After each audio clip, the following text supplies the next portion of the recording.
The late afternoon sun cast long shadows across the quiet street as Ayaan adjusted his tool belt and climbed the steps of the tall brick house. He had been called to repair a front door lock, an ordinary task, one of many that filled his days since starting his independent handyman service. Routine was his armor now. It kept the past where it belonged, buried. The door opened before he could knock. A man stood in the frame, his expression unreadable, yet strangely inviting. "You're early," he said, his voice low, smooth. "Traffic was lighter than I expected," Ayaan replied, keeping his tone professional as he met the man's gaze. "I'm Ruhan," the man said, stepping aside. "Come in. The door's just temperamental. Sometimes it locks, sometimes it forgets how." Ayaan gave a short nod and stepped inside. The interior was sleek, modern, carefully curated. The kind of place that looked lived in but not necessarily lived with. He noticed a single cup on the counter, an unfinished book on the armrest, a jacket draped neatly over a chair. Everything spoke of someone who occupied space without fully settling in.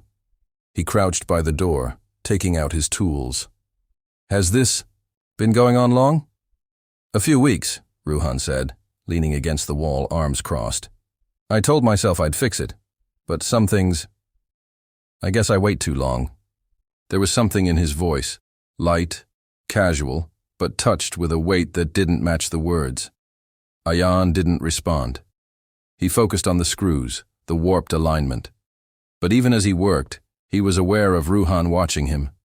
Not impatiently, curiously, like someone studying a book in a language he half understood.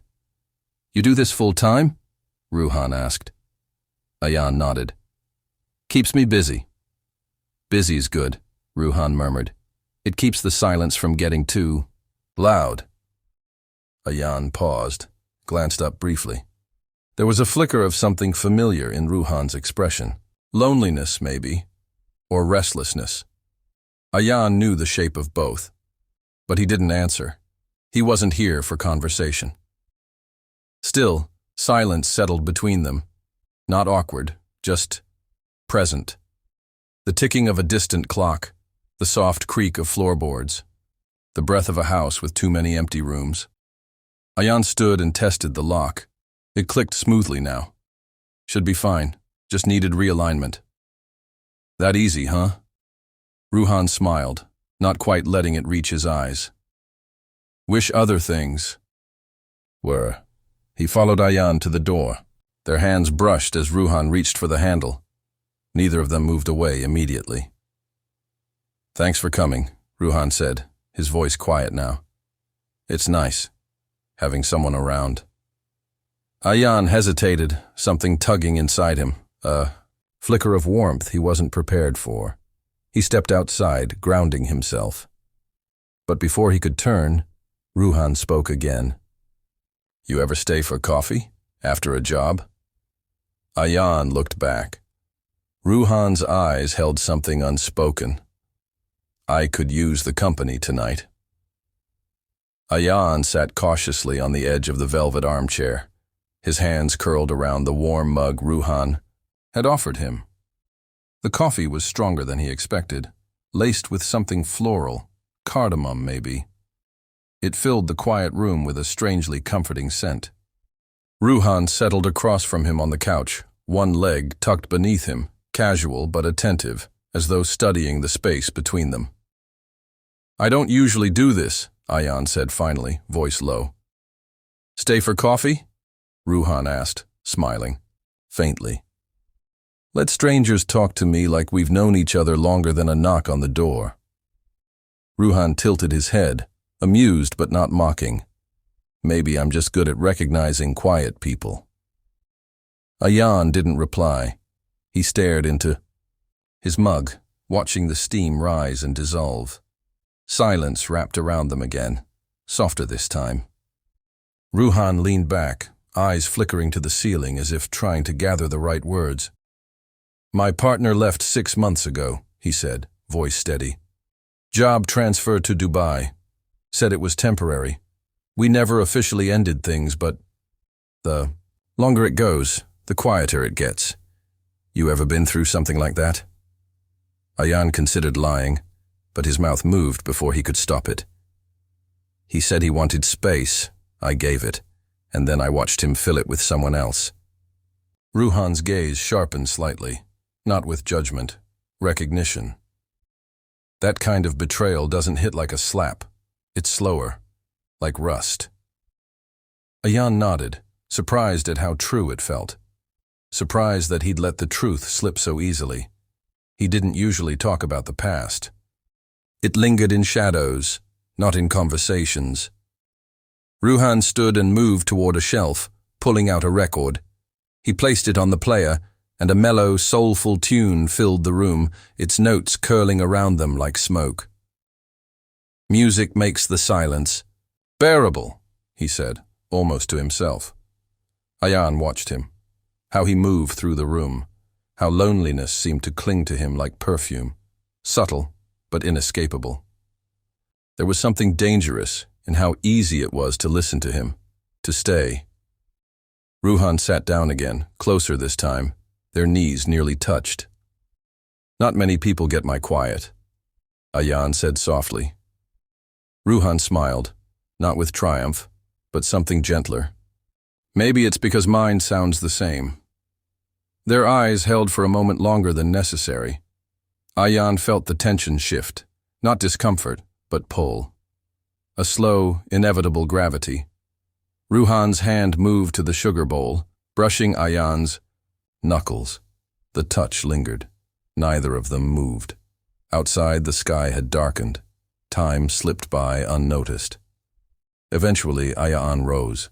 I should go. Ruhan followed him to the door, his expression unreadable, but his voice, when he spoke, was almost a whisper. Then why haven't you? The kiss began tentatively, like both men were testing the weight of their own loneliness. Ruhan's lips met Ayaan's with a softness that spoke more of longing than desire, a quiet reaching rather than a demand. Ayaan didn't pull away. Not at first. The moment felt suspended, fragile, like glass balanced on the edge of a table. It was the kind of silence that screamed. Then, a sudden vibration shattered it. The sharp buzz of a phone on the coffee table. Ruhan stilled. His lips parted as if to apologize, but Ayaan had already glanced at the screen. One name stared back at him. Adil, my love. The words hit harder than any slap could. Cold swept through Ayaan's chest, and he took a step back, breaking the space between them. You didn't say you were still with someone, he said, his voice tight, controlled. Ruhan's eyes flicked to the phone, then back to Ayaan. It's not what it looks like. Ayaan laughed, hollow and disbelieving. It looks exactly like someone calling their boyfriend. Or did I misread my love? Ruhan exhaled slowly, dragging a hand through his hair. Adil and we didn't exactly end things. He moved. We agreed to take space. It's been months. But not over. I didn't expect you to matter, Ruhan said. And the moment. The words left his mouth. He seemed to regret them. I mean, God, I didn't mean it like that. I didn't think anything would happen tonight. Ayaan stared at him, the anger beneath his ribs quietly swelling. You knew I was opening up. You watched it happen. And you let it. I wasn't trying to hurt you. But you did, Ayaan said simply. Silence bloomed between them again, but now it had jagged edges. Ruhan stood helplessly by the couch, the echo of their almost moment still hanging in the air like unfinished music. The record had ended minutes ago, and the soft ticking of the spinning vinyl filled the room. Ayaan turned, walked to the door he had fixed just hours earlier. The irony wasn't lost on him. It opened perfectly now, smooth, no resistance, unlike the mess inside his chest. I'm sorry, Ruhan said behind him. The words were quiet, genuine, but they arrived too late. Ayaan didn't respond. He stepped outside into the night air, cool and sharp, like it knew he needed to breathe again. The door closed softly behind him. No creak, no protest. Just a dull, final click. He didn't look back until he reached the sidewalk. When he did, the window glowed warm behind sheer curtains, and Ruhan's silhouette stood motionless, watching. Ayaan turned away. Some things weren't broken, just already owned. The days that followed settled into silence. Ayaan buried himself in work, returning to leaky faucets, loose hinges, and creaking stairs, things he could fix with his hands, things that obeyed logic and labor. But Ruhan lingered at the edge of his thoughts, like a melody he couldn't unhear. Not because of the kiss or the sting of betrayal, but because for a brief moment, Ayaan had let himself believe in possibility again. Each night, he replayed it all. The way Ruhan listened, the touch that lingered, the glance that asked more than words could, and the phone screen that unraveled everything. On the 5th day, Ruhan messaged him. "I owe you more than an apology. Can we talk?" Ayaan stared at the message longer than he meant to. His thumb hovered over the screen. Then he typed, "Talking won't change what's true." He hesitated, then deleted it. Rewrote. Not sure what's left to say. But that felt like a lie too. He locked his phone, set it aside, but the pull didn't go away. That evening, after finishing a long job across town, he found himself walking. Not home, not anywhere planned, just moving. And when he finally stopped, he was standing in front of the same house with the now perfectly functioning door. The porch light was off, the windows dark. He should have turned back, but he didn't. He approached the door. It opened before he could knock. Ruhan stood there, as if waiting, holding a steaming mug in his hand. "Chamomile," he said quietly, "in case you couldn't sleep." Ayaan hesitated on the step. "I shouldn't be here." "Probably not," Ruhan replied, "but you are." Ayaan looked at him, really looked. Ruhan's face was drawn, a little more tired.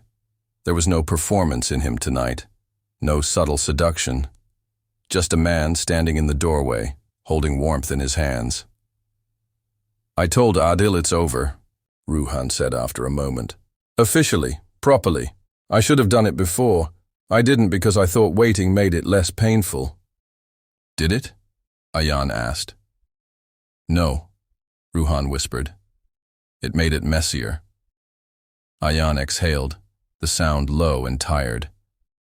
"I don't need someone half available, Ruhan.